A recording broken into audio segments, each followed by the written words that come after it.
بسم الله الرحمن الرحیم. په تیر درس کې مونږه حروف ویلیو، صحیح شو.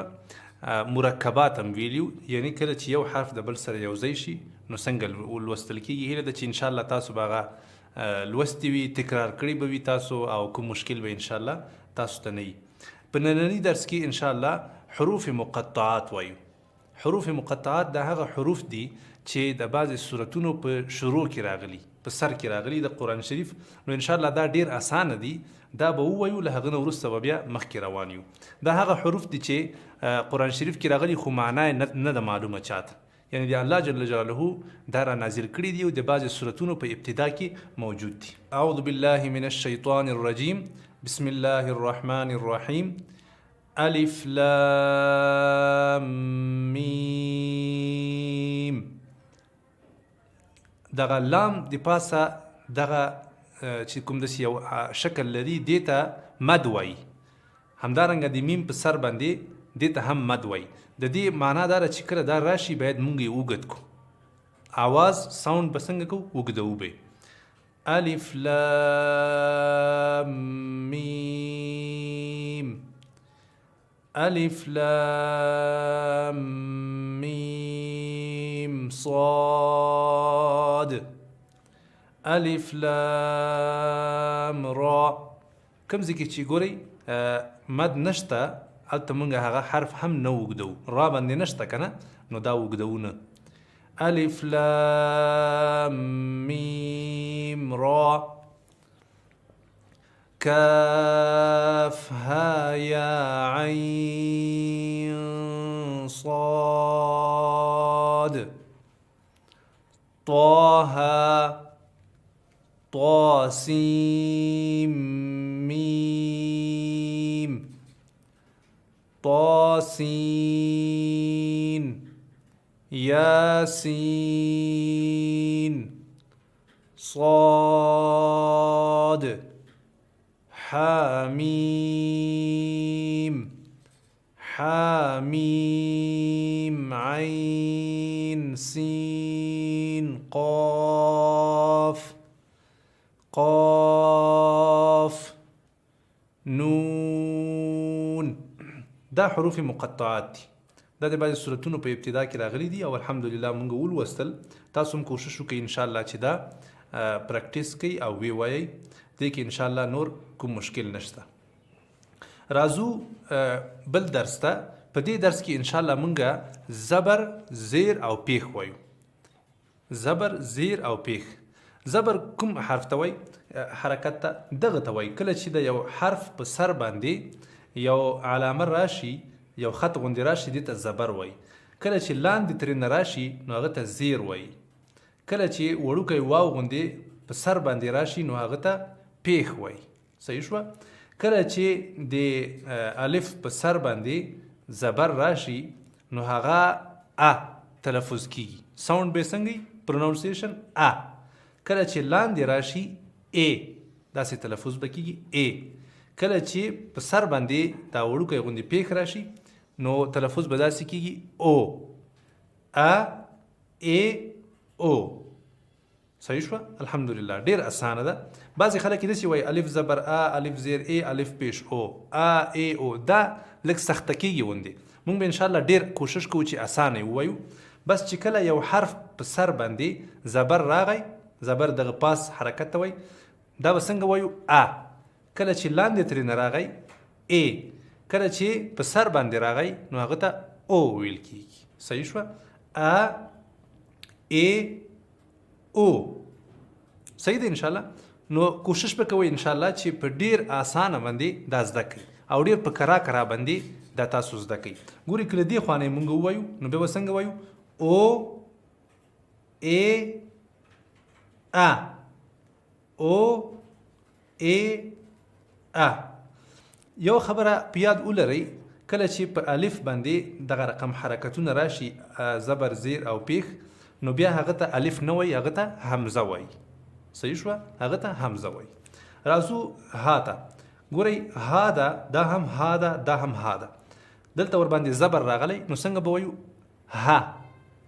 دلته ورلاندې زیر ده نو څنګه به وایو؟ هې. دلته ورباندې پیښ ده هو ها هي هو هو هي ها. سمه ده ان شاء الله ډیر اسانه. کوشش وکړئ چې لدی خوانه هم وایي او لدی خوانه هم وایي. صحیح ده؟ یعنی راسته طرف نه هم وایي او چپه طرف نه هم وایي، تر څو تاسو پوه شئ چې کله زبر ور باندې راشي نو هغه حرف به څنګه وایو، او کله زیر ور لاندې راشي او کله ور باندې پیښ راشي. راځو عین ته.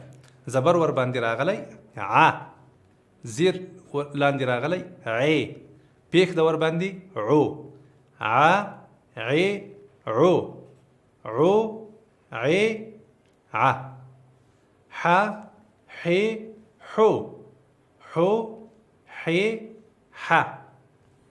غ غ غو خ خ خو ق ق قو ك ك کو ج ج جو ش ش شو ي ي يو ض ض ضو ل ل لو ن ن نو ر ر رو ط ط طو د د دو ت ت تو ص ص صو س س سو.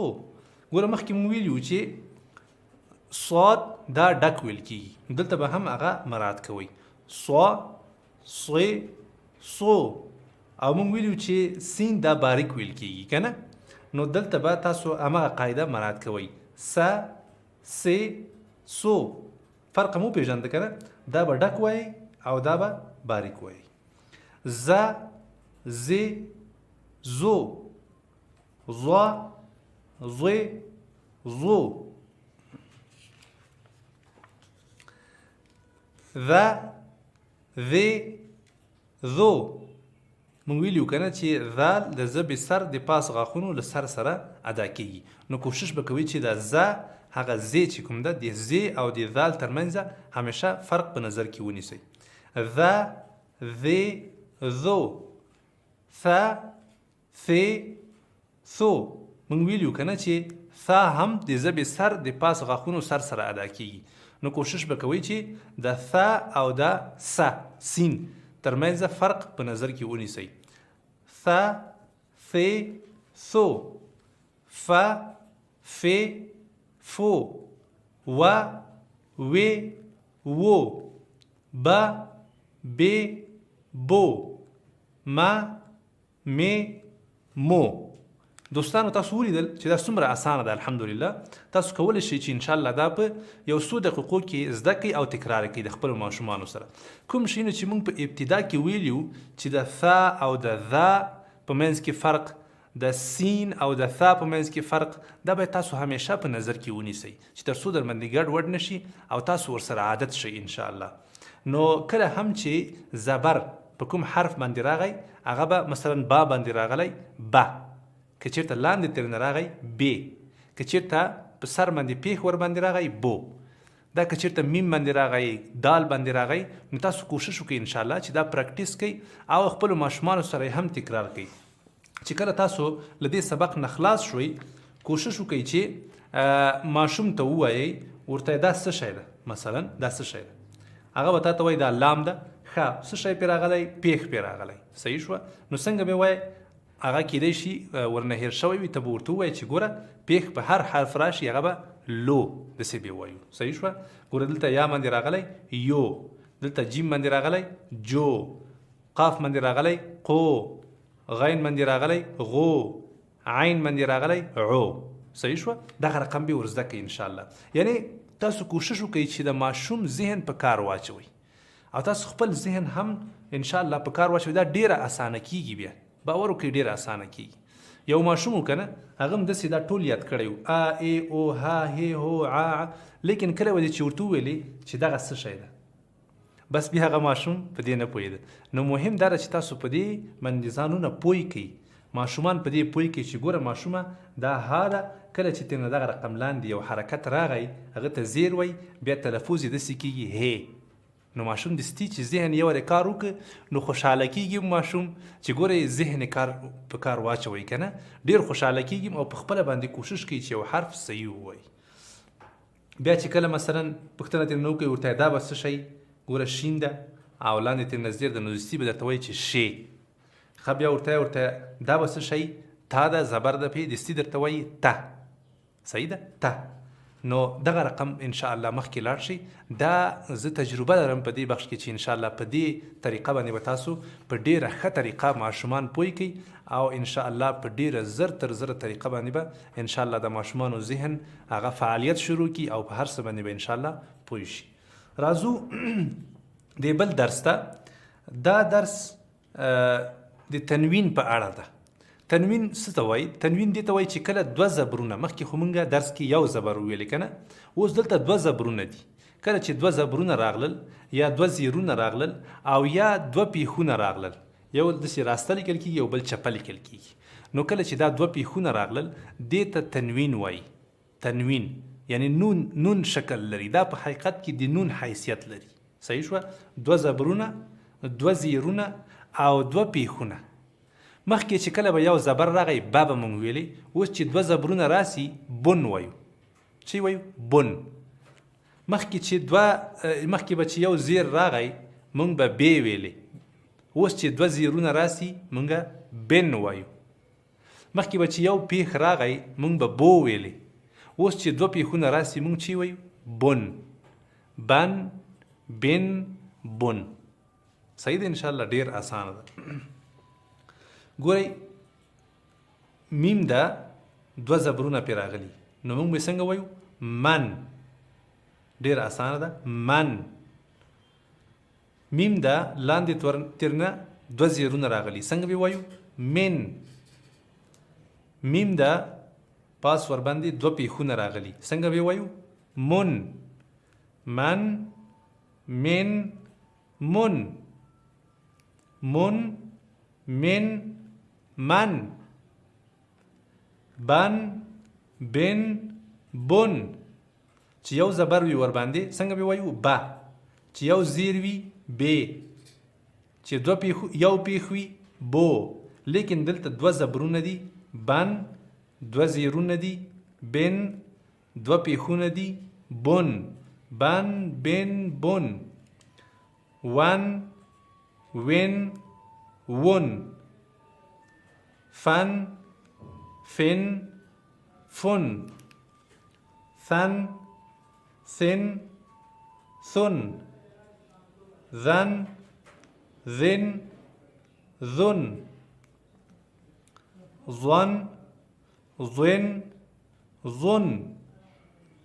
زن، زن، زن. سن، سن، سن. صن، صن، صن. دلته هم دوستانو کوشش وکړئ چې د سن او د صن ترمنځ فرق په نظر کې ونیسئ. سن باریک ویل کېږي، صن دا ډک ویل کېږي. صحیح شوه؟ سن، صن، سن، صن دا ډک ویل کېږي. سن، صن یعنی په سواد کې خوله لږ غټیږي او ډکیږي، ډک به وایي. صحیح ده؟ تن، تن، تن. دن، دن، دن. طن، طن، طن. کوشش وکړئ دوستانو د دغه ترمنځ همیشه فرق په نظر کې ونیسئ. ګورئ تن ده او دلته چی ده؟ طن. تن ده طن. تون ده طن. یعنی خوله سړی باید دغه رقم کله چې یو حرف ډک ادا کوي داسې راغونډی ونیسي. طن، طن، طن. او کله چې باریک وایي نری دې خوله ونیسي. تن، تن، تن. رن، رن، رن. نن، نن، نون لن لن لن ظن ظن ظن ين ين ين شن شن شن جن جن جن كن كن كن قن قن قن خن خن خن غن غن غن حن حن حن عن عن عن هن هن هن ان ان اون. کله چې حمزه راځي ان ان اون. په همدې ځای باندې زموږ درس نن پای ته ورسېده. موږ په درس کې نن دوه مهمې خبرې زده کړې. یو زبر زیر پیښ او دویم تنوین. دوه زبرونه، دوه زیرونه او دوه پیښونه. تاسو کوشش وکړئ انشاءالله چې دا پریکټیس کړئ. زبر کوم ته وایي، زیر کوم ته وایي او پیښ چاته وایي. صحیح ده؟ همدارنګه تنوین څه شي ته وایي؟ دوه زبرونو ته، دوه زیرونو ته او دوه پیښونو ته. دې ته تنوین وایي. صحیح شوه؟ کله چې زبر راشي با، کله چې زیر راشي بې، کله چې پیښ راشي بو. ماشوم ته دغه ور زده کوي، په ذهن کې کېنوي. صحیح ده؟ کله چې دوه زبرونه راشي بن، کله چې دوه زیرونه لاندې راشي بین، کله چې دوه پیښونه په سر باندې راشي بون. دا اسانه خبره ده انشاءالله. دا اساسي دوه خبرې دي چې موږ نن زده کړې. کوشش وکړئ چې انشاءالله د دې پریکټیس وکړئ. صرف د دې طرف نه پریکټیس مه کوئ داسې، بلکې له دې خوا نه هم ووایئ. ستاسو هوم ورک یا ستاسو کورنۍ دنده دا شوه چې تاسو به دا له دې ځینې واخله تر دې پورې تکراروئ. بل درس به هم ټول تکراروئ. بیا به له دې خوا نه شروع کوئ. اون ان ان هن هن هن. په دې طریقه باندې به مخکې انشاءالله ځئ. دا طریقه به اختیاروئ. نو انشاءالله ستاسو هغه مشکل به ټول حلیږي او انشاءالله دا سبقونه په دغه طریقه باندې پر مخ باندې روان دي، په ډیره اسانه طریقه باندې. هیله ده چې انشاءالله تاسو په دې سبقونو باندې، په دې درس باندې پوه شوي یئ او ستاسو انشاءالله ذهن به په دې باندې خلاص شوی وي. کوشش وکړئ انشاءالله چې څومره هم تاسو پریکټیس کولی شئ د دغه درسونو پریکټیس وکړئ. انشاءالله پر روان درس کې بیا پر مخ باندې ځو. السلام علیکم.